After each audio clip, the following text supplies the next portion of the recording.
వీటన్నిటికంటే కూడా లోపల నుంచి జరగాల్సింది ఒక ప్రక్షాళన అయితే జరగాలి. మొన్న జగదీప్ వైస్ ప్రెసిడెంట్, గౌరవ vice president, honourable vice president కూడా ఇదే చెప్తా ఉన్నా. టీటీడీ బోర్డు మనకి విఐపి ఫోకస్ నుంచి కామన్ మెన్ ఫోకస్కి వెళ్ళాలి. విఐపీలు ముందు కాదు, ప్రప్రథమ priority, first priority should be common men. సామాన్య భక్తులు వాళ్ళు ప్రయారిటీ కావాలి టీటీడీకి. ఈఓ గారికి కానీ, అడిషనల్ ఈఓ గారికి కానీ నేను మీకు ప్రత్యేకించి తెలియజేస్తున్నా, విఐపి ఫోకస్ నుంచి సామాన్యంగా వచ్చే భక్తులు ఫోకస్ అవ్వాలి. ఇది మటుకు కరెక్ట్ చేయాలి. ఎందుకంటే 9 గంటలు, 12 గంటలు, 8 గంటలు ఇది తప్పు. ఇది సమూలంగా ప్రక్షాళన జరగాలి. కుదిరితే 1-2 గంటల్లో వెళ్ళిపోవాలి, లేదంటే వాళ్ళు విశ్రాంతి గదుల్లో వెయిట్ చేయాలి. ఇది టీటీడీ బోర్డు పాలక మండలిలో కూడా నాకు తెలిసిన సభ్యులు అందరికీ తెలియజేశారు.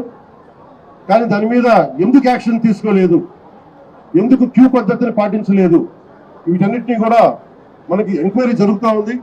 ముఖ్యమంత్రి గారు దీని మీద రివ్యూ చేస్తూ ఉన్నారు. కానీ దానికంటే ముందు మేము దీనికి బాధ్యత తీసుకుంటున్నాం. భవిష్యత్తులో ఇలాంటివి జరగకూడదు. ఇక్కడనే కాదు, ఏ గుళ్ళోనూ జరగకూడదు. ప్రత్యేకించి టీటీడీకి ఈరోజు జరిగింది చాలా నాకు వ్యక్తిగతంగా చాలా గాయపరిచింది. తక్కువ పోలీస్ ఫోర్స్ లేదు, 1100 మంది పోలీసులు, 2 అడిషనల్ ఎస్పీలు, 11 డిఎస్పీలు, 38 ఇన్స్పెక్టర్స్, 78 మంది సబ్ ఇన్స్పెక్టర్స్, స్పెషల్ పార్టీస్ 16 చొప్పున ఒక్కొక్క పార్టీకి 12 మంది. ఇవి కాకుండా 9 మంది తహసీల్దార్స్, మండల ఎగ్జిక్యూటివ్ మెజిస్ట్రేట్స్, మొత్తం 9 ప్రదేశాల్లో 94 కౌంటర్లో ఈ వైకుంఠ ఏకాదశి పర్వదినాన్ని పురస్కరించుకుని ఈ టికెట్ ఇచ్చే పరిస్థితులు, ఇంత బందోబస్తు చేసినా కానీ ఇలాంటి దుర్ఘటన జరగడం చాలా బాధ కలిగించింది. అలాగే మన రామనాయుడు స్కూల్ బైరాగపట్నంలో ఈ తొక్కిసలాట్లో 5 మంది చనిపోయారు, 37 మంది గాయపడ్డారు. ఇది విష్ణు నివాసం దగ్గర ఒకళ్ళు చనిపోయారు. చనిపోయిన 6 మందిలో 4 మంది ఆంధ్ర నుంచి, ఒకరు తమిళనాడు నుంచి, ఇంకొకరు కర్ణాటక, కేరళ ఉంది. దీనికి చిన్న కన్ఫ్యూజన్, కర్ణాటక అని చెప్తా ఉన్నారు, కేరళ నుంచి. ఇది ఇంతమంది పోలీస్ ఫోర్స్ పెట్టుకొని కూడా ఎక్కడో ఒక నిర్లక్ష్యం అయితే చూపించారు. దీని నుంచి తప్పించుకోవడానికి మేమెవరూ ప్రయత్నం చేయట్లేదు. అంటే మనం ఒక చేసి పోలీస్ బందోబస్తు, ఇప్పుడు నేను వచ్చేస్తే చూశారు మీరు, బందోబస్తు ఉందా అంటే ఉంది, పోలీసులు ఉన్నారా అంటే ఉన్నారు, డ్యూటీ చేశారా అంటే చెప్పే వాళ్ళకి ప్లానింగ్ లేదు. డిజాస్టర్ మేనేజ్మెంట్, ఇలాంటి తొక్కిసలాట జరిగినప్పుడు సహాయక చర్యలు ఎలా ఉండాలి.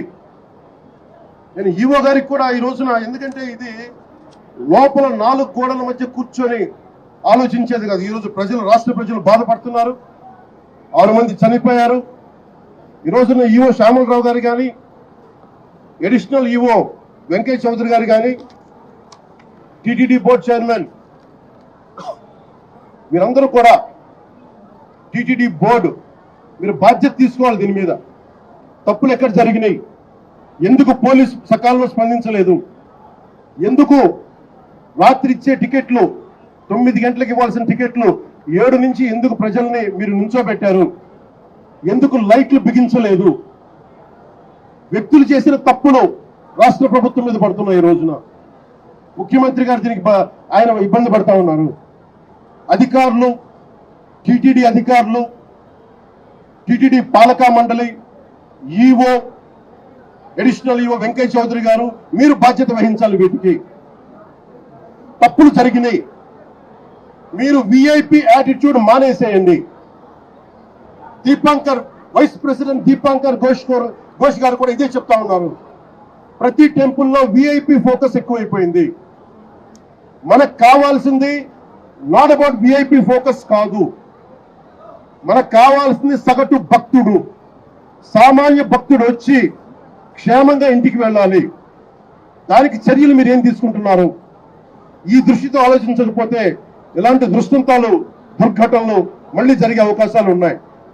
ఇప్పుడైనా ఈఓ గారు కానీ, ఏఈఓ గారు కానీ మీరు మేల్కొని, మీరు పాలకా మండలి మేల్కొని, చైర్మన్ టీటీడీ చైర్మన్ మీరు కూడా మేల్కొని భవిష్యత్తులో ఇలాంటి దుర్ఘటనలు జరగకుండా చనిపోయిన ప్రతి వ్యక్తికి టీటీడీ తరపు నుంచి, పోలీసు తరపు నుంచి, పాలకా మండలి తరపు నుంచి మీరు వెళ్ళి పరామర్శించేలా చేస్తాం.